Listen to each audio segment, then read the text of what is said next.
o Senhor Jesus chegou certo dia. A paz esteja com todos os irmãos da Igreja de Deus e também aos ouvintes da Santa Palavra de Deus. Dando continuidade em nossos estudos, trazemos hoje a mensagem de Deus para a Igreja.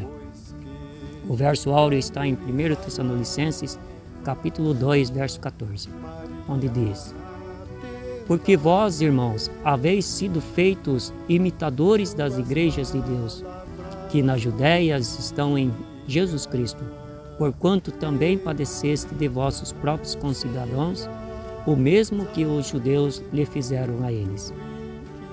Objetivo: meditar nas preciosas promessas de Deus aos profetas e patriarcas dispensadas, também à Igreja por meio de Cristo, o sacerdote eterno. A Igreja do primeiro século foi privilegiada com a mensagem que recebia diretamente dos apóstolos. Eles experimentaram a mensagem genuína quando ainda não havia tantas crenças e doutrinas estranhas ao que lhe fora ensinado. Por outro lado, experimentaram e viveram tempos de grande perseguição contra a fé. Hoje, graças à providência divina, pela palavra dos profetas e apóstolos, a Igreja pode compreender os desígnios de Deus desde os primórdios da fé até o retorno de nosso Salvador.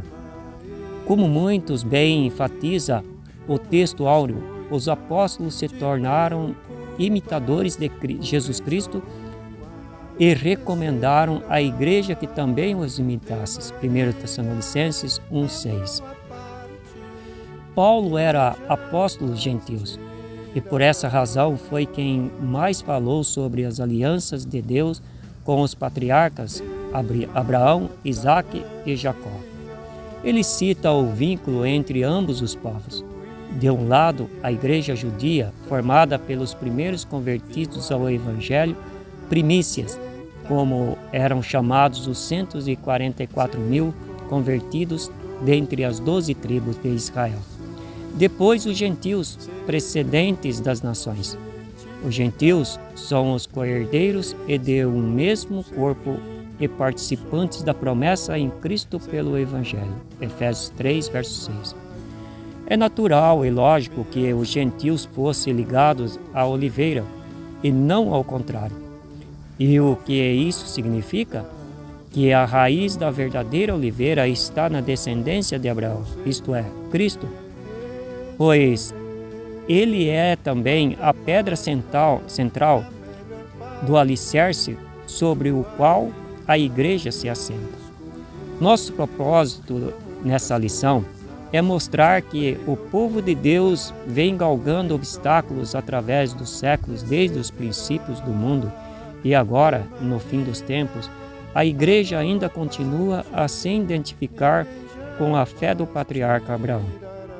Segundo o que vimos até agora, Jesus uniu dois povos em um, mantendo as raízes da fé original dos patriarcas e profetas. Portanto, o Evangelho nada mais é do que a boa nova que Deus anunciou a Abraão, prometendo abençoar todos os povos por meio do seu descendente. Soma-se a isto o vínculo sacerdotal entre Melquisedeque e Cristo. Não é por acaso que Jesus foi feito sacerdote segundo a mesma ordem sacerdotal dos patriarcas. Segundo Hebreus, capítulo 9, verso 16, uma aliança só tem validade se for consagrada com sangue. Sendo assim, era necessário que alguém morresse para consagrar a aliança de Deus com Isaque.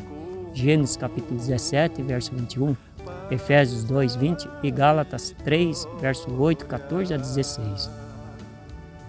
A palavra de Deus se cumpre sistematicamente conforme a sua vontade. O sacrifício de Isaque foi o marco divisório que simbolicamente consagrou o pacto de Deus com o seu povo, que havia de ser salvo mediante o sangue da aliança. Estando Abraão pronto para imolar o menino, o anjo de Deus lhe bradou, impedindo-o de sacrificar o seu único herdeiro. Num ato simbólico, a nova aliança foi ali consagrada quando apareceu um cordeiro cujo sangue foi oferecido em lugar de Isaque, consagrando-se assim, de forma transitória, a nova aliança até a vinda de Cristo. Gênesis capítulo 22, verso 10 a 13. É dentro deste contexto que a Igreja de Deus se insere no plano da salvação. Notem que Paulo falou das duas alianças, uma simbolizando Agar, cujo filho é Ismael, e outra simbolizando Sara, em seu filho Isaque. Esta é a nova aliança. Vejam, irmãos, que o próprio Paulo, ao falar das duas alianças, esclarece, dizendo que o primeiro Ismael foi gerado segundo a carne, mas o segundo, Isaque, foi gerado pelo Espírito. E é isto que o fez figura de Cristo. Mas nós, irmãos, somos filhos da promessa como Isaque. Gálatas capítulo 4, verso 28, Hebreus 9, verso 16. Veio Cristo dar continuidade ao plano interrompido em Isaque? O plano de Deus foi interrompido em Isaque até que viesse o verdadeiro remidor, para consagrar a aliança eterna. Desta forma, o plano sacerdotal da aliança foi pausado, dando lugar ao sacerdote levítico, ou seja, a antiga aliança simbolizada por Ismael, referente aos filhos de Abraão pela carne. Porém, a aliança com Isaque referia-se aos filhos da promessa, pelo Espírito e conforme as promessas. Assim é também agora. Gálatas 4, 29 a 31, Hebreus 7, verso 11, capítulo 9, verso 15. Qual a razão de Deus levantar o sacerdócio levítico? Isaías diz que o pecado faz separação entre o homem e o seu Criador. Deus então levantou um sistema de expiação transitório até a vinda do Messias e até que a nova aliança fosse de fato consagrada. Efésios capítulo 2, versos 14 e 15. Que Deus nos ajude e nos abençoe, em nome de Jesus. Amém. Enviar o seu ungido, a promessa se cumpriu, no Messias prometido. Uma voz do céu dizia: